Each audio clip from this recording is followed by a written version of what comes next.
इनके कारण शब्दों का अर्थ होता है, परंतु ये अपने आप में किसी उपयोग के नहीं होते। धातुओं से शब्द बनते हैं तब उनका उपयोग होता है। व्यवहार में, बोलचाल में, भाषा में धातु का अपने आप में कोई उपयोग नहीं है। धातु का उपयोग केवल व्याकरण शास्त्र में होता है।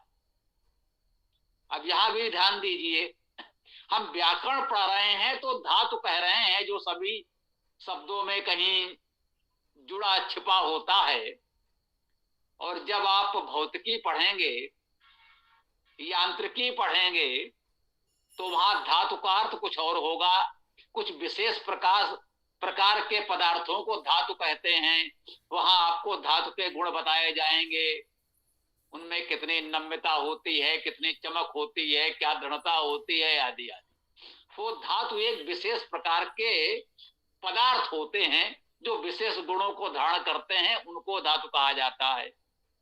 जब आप व्याकरण में धातु की बात करते हैं तो ये उनकी बात की जा रही है जो अनेक शब्दों में होते तो हैं, उन्हीं से उस शब्द का अर्थ निश्चित होता है। तो उनको हम धातु कहते हैं जो अर्थ को धारण करते हैं। तो ये कहे व्याकरण में तो ये धातु पढ़ाई गई थी और वहां पर तो दूसरी धातु पढ़ा रहे हैं, या वहां आपने धातु वो सुना है कि सोना चांदी तांबा धातु में सुनी है, यहाँ तो धातु हम पढ़ा रहे हैं, पट धातु, गम धातु। तो यहाँ की धातु में अलग और वहां के धातु में अलग।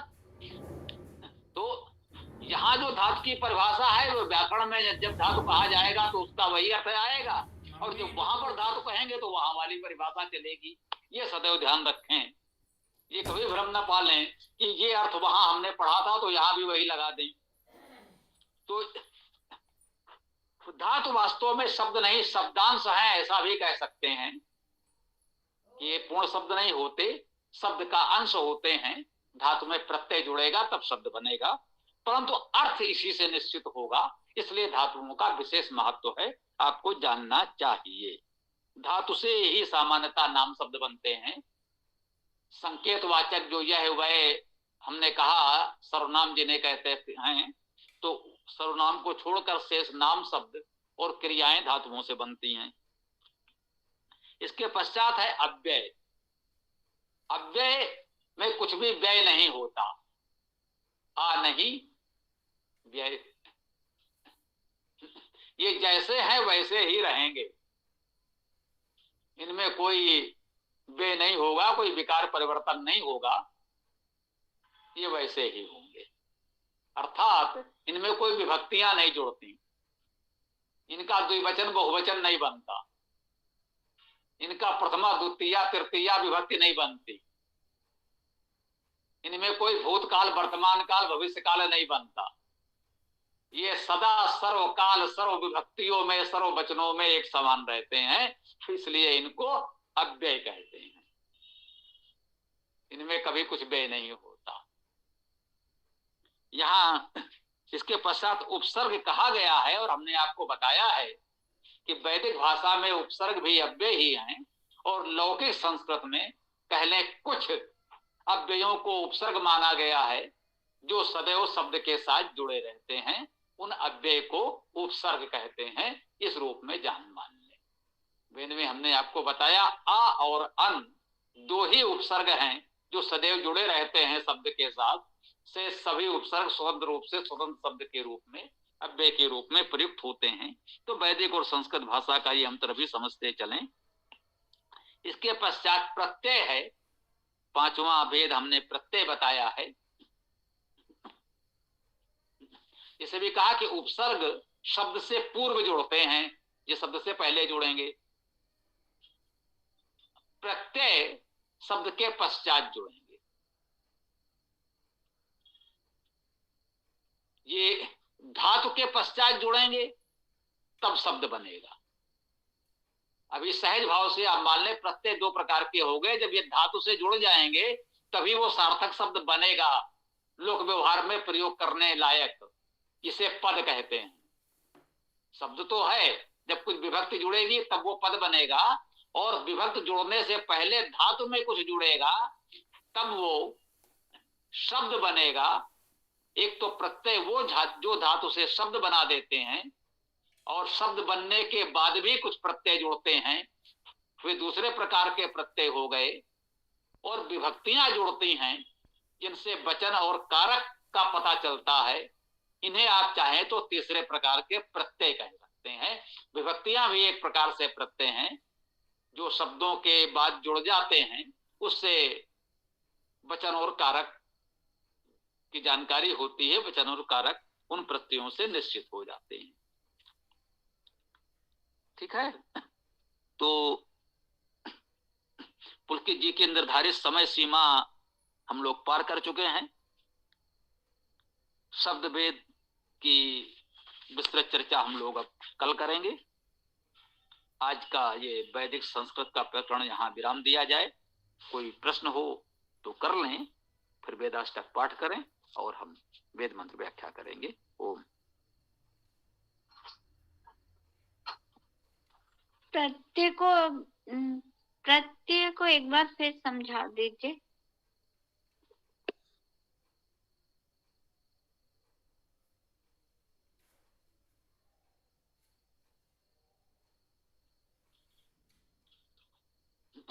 देखिए, प्रत्यय भी शब्दांश हैं, स्वतंत्र रूप से इनका कहीं कोई अस्तित्व नहीं है, इन्हें नहीं बोला जाएगा, बोलचाल में इनका कोई उपयोग नहीं है। परंतु ये किसी शब्द के साथ जुड़ेंगे, धातु के साथ जुड़ेंगे। जैसे पठ धातु का अर्थ पढ़ना है, पठ में अति जुड़ेगा तो ये विभक्ति भी है, प्रत्यय भी है। पढ़त बना पढ़ता है, एक अर्थ हो गया उसका। पठ धातु में अन जुड़ा तो पठन शब्द बन गया, ये पठन शब्द है। पठ में अन जुड़ा तो पठन बन गया। अब ये परंपरागत संस्कृत व्याकरण की भाषा में लिट प्रत्यय कहलाता है, जुड़ता अन ही है। हमने लुट का नाम भी नहीं लिया, हम लेंगे भी नहीं, क्योंकि हम कहेंगे लिट जुड़ा है तो अन तो पठन बन गया। अब आप सोचेंगे ये पठ में लिट जुड़ने से पठन कैसे बन गया, तो वो परंपरागत भाषा का प्रयोग हम सामान्यतः इन सरल संस्कृत की कक्षाओं में नहीं करते हैं। किसी परंपरागत जानकार को अटपटा लगा हो इसलिए संकेत कर दिया कि उसकी चर्चा हम लोग नहीं करते। व्यवहारिक रूप से हम जानते हैं कि अन जुड़ता है तो पठ धातु में जब अन जुड़ेगा तो पठन शब्द बन जाएगा। तो ये अन जो है वो प्रत्यय है, इसको जोड़ने से धातु से शब्द बन गया। अब पठन में भी कोई और प्रत्यय जुड़ सकता है, जैसे पठन से पठनीय बन गया, पठनीय अर्थात पढ़ने योग्य। तो इस प्रकार प्रत्यय जुड़ते चले जाते हैं। एक धातु में, एक शब्द में एक या अधिक प्रत्यय जुड़ते हैं, प्रत्यय शब्द के बाद जुड़ते हैं, ये मुख्य बात है। उपसर्ग पहले जुड़ेगा और प्रत्यय बाद में जुड़ेगा। ओम। जी धन्यवाद। उपसर्ग में दो ही शब्द होते हैं, दो अक्षर होते हैं, अ और अन। वो मैंने वेद के लिए कहा था। वेद में दो ही उपसर्ग एक प्रकार से व्यवहारिक दृष्टि से हैं। लौकिक संस्कृत में 24 उपसर्ग हैं, ये भी जान लें, वो इस पुस्तक में दिए हुए। लौकिक संस्कृत में, शास्त्रीय संस्कृत में 24 उपसर्ग हैं, परंतु वेद में दो ही उपसर्ग हैं। शेष जो 22 हैं वे स्वतंत्र शब्द के रूप में प्रयुक्त होते हैं। और जो कहें कि इस तरह से तो और भी बहुत से हैं, तो वेद में अव्यय और उपसर्ग में अंतर ही नहीं है, तो वहां बहुत से उपसर्ग हैं, बहुत से अव्यय हैं, वो सब एक है, बहुत हैं। तो उपसर्ग के रूप में केवल दो का प्रयोग है। लौकिक संस्कृत में 24 हैं, ये ध्यान रखें, दो ही नहीं है। आप किसी से कह देंगे संस्कृत में दो ही उपसर्ग हैं, तो कहेगा आपको ये किसने बता दिया। तो ये ध्यान रखें, लौकिक संस्कृत में 24 उपसर्ग को मान्य है। ओम। ये मनोज जी कुछ कहना चाह रहे हैं क्या? बहुत बहुत धन्यवाद गुरुजी।